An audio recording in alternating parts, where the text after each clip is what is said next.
ሰው ሆኖ በረካ የሚገኝበት አለን?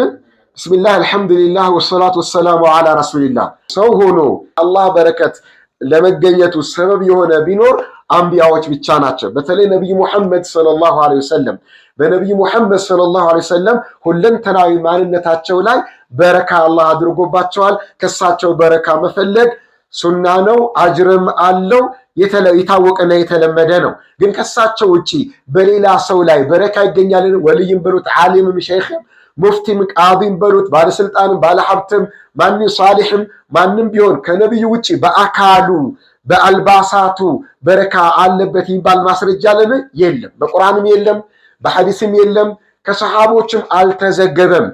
ዑለማዎችም እኮ እንደ ነብዩ ናቸው ልትሉ ትችላላችሁ።